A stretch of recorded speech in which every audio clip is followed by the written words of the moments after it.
Hey y'all, welcome back to this week's episode of AMA Friday with Amy Miller, recruiting in yoga pants. Alrighty, 2 full years, y'all. We are the very first video of 2022. I am tired. It has been a long week already.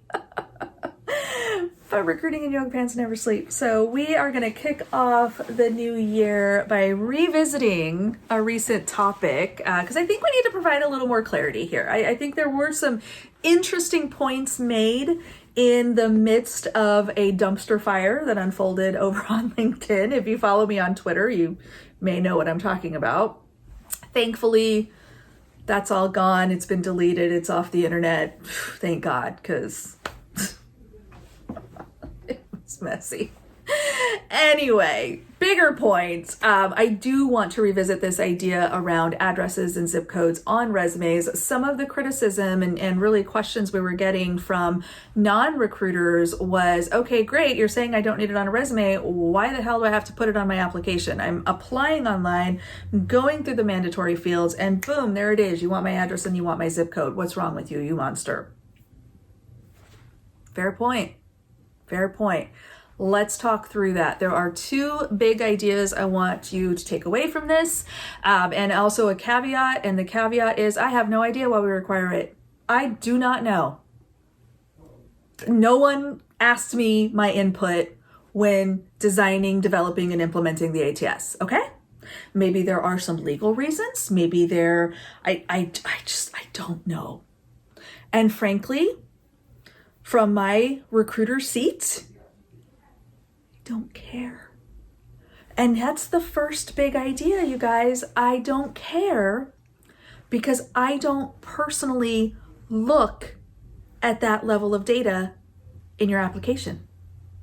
When I see a resume and when I'm going through my applications and I'm reviewing all the people that have applied, I'm popping out the resume as an attachment. I'm scanning it. I'm seeing if I have a go, no go. I hit the appropriate button, and that's it. I don't, well, wait, let me click that tab and look at the address, and let me click that tab and look at the other. No, I'm looking at your resume. I'm making a go, no go decision, and that's it.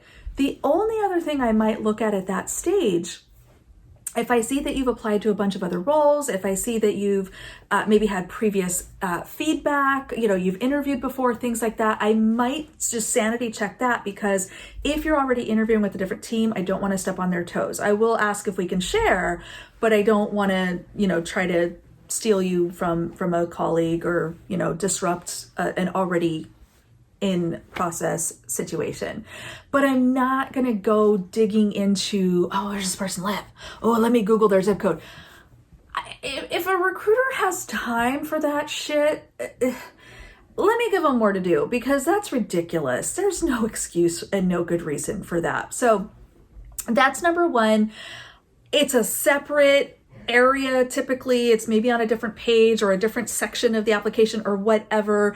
Every recruiter I personally work with and know is way more concerned about your resume, y'all. It's just not, we're not digging that far. Like, we may want to know that you're local, but again, that's probably on your resume. So we're good to go. So that's fine. Let me also take this moment to remind you that resumes and applications are different. They serve different purposes. We've talked about that before as well. I will link to that video above if you would like a little refresher. And that's just kind of how I view that part of it. Like, I just don't care. The information I'm looking for is on the resume. Everything else we need to talk about or learn about you, we're going to do that through conversations with you, through the interview process, and so on. So that is my thoughts on that. Now, fast forward, okay? Those are my incoming applicants. Those are people that I'm reviewing in the order that they're coming in, making the call against the role that they've applied to, okay? Searching my ATS is a different work stream. So that is our second big idea of this video.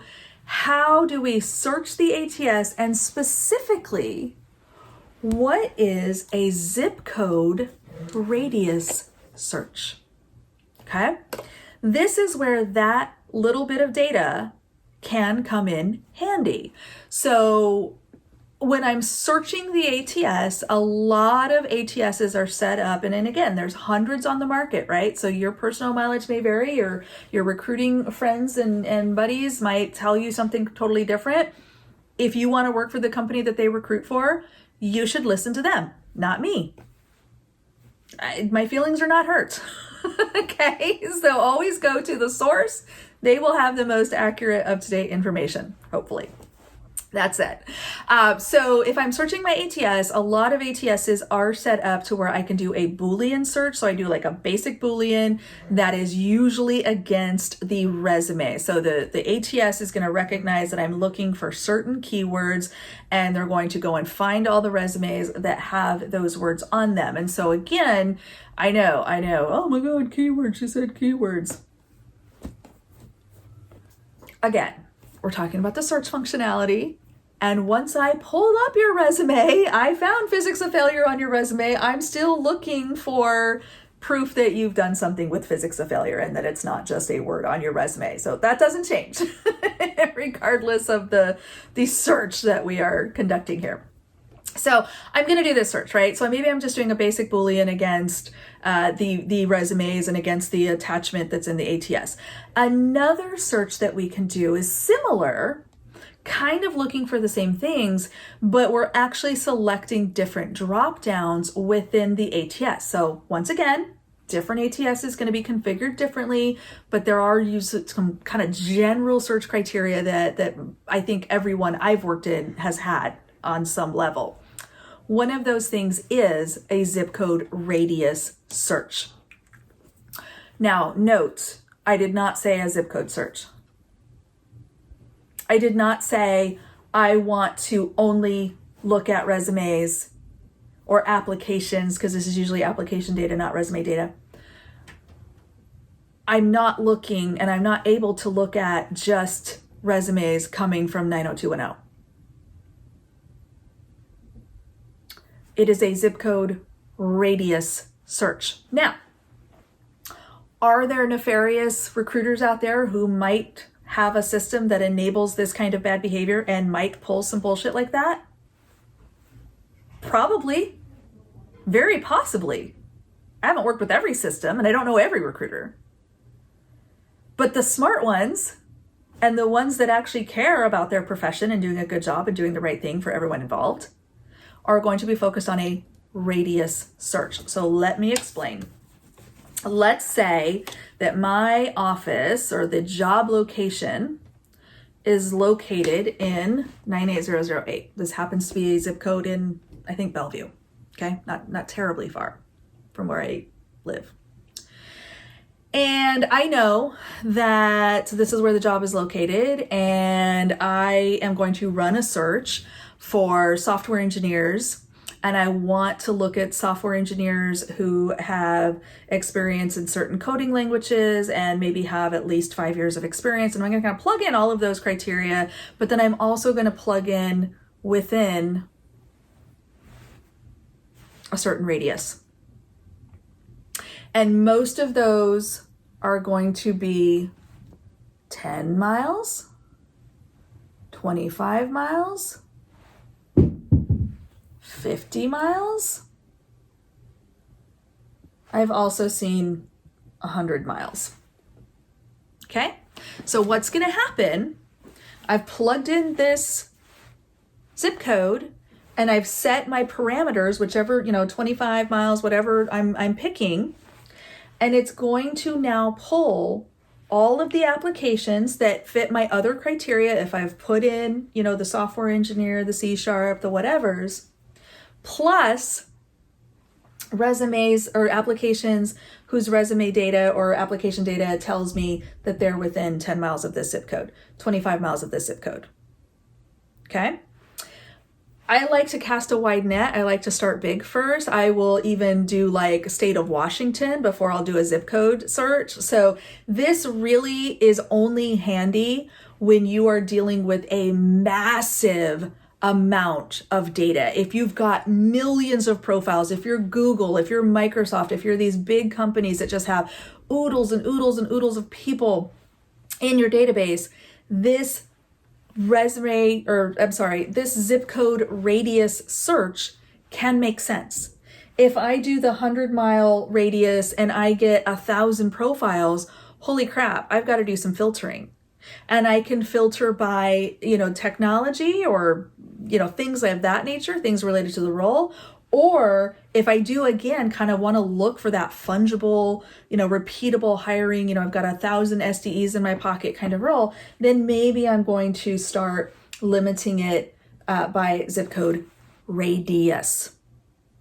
Okay. And if I'm up here and this is a bougie Bellevue zip code, this does not, if I have my range, reasonable, this does not preclude me from finding people in what some LinkedIn commenters might consider less desirable neighborhoods. Okay? You don't have to go very far to find a town, a zip code that's a little different than this one. Okay? I used to live in the area. So that is the zip code radius search. It's not something that I want you to stress about. I think like so many things we talk about on the internet when it comes to job search and compensation and resumes and applying and interviewing and all these other things, we grab onto narratives and we focus on them. The ATS bot nonsense is a great example of this. Well, oh my gosh, well, I can't prove that there's a bot, but I feel like there's got to be a bot because I applied and I was rejected 30 seconds before I even hit the apply button. And so that proves that there's a bot. We grab onto these narratives. Oh, well, you have to put your zip code in the ATS. So, you know what that means? That means that they're going to discriminate against you based on your zip code. Put down the narrative. Please, please, please understand, I am not suggesting to you that bad behavior does not happen in recruiting. Of course it does. But please also understand that there are great recruiters out there who care about your experience, who care about doing the right thing, who care about busting bias, and who care about bringing you relevant, accurate, and honest insights into how all of this stuff works. So with that, my friends, I hope I've given you some peace on this whole zip code address nonsense. Let us pray that we never have to deal with that stuff again that we experienced recently.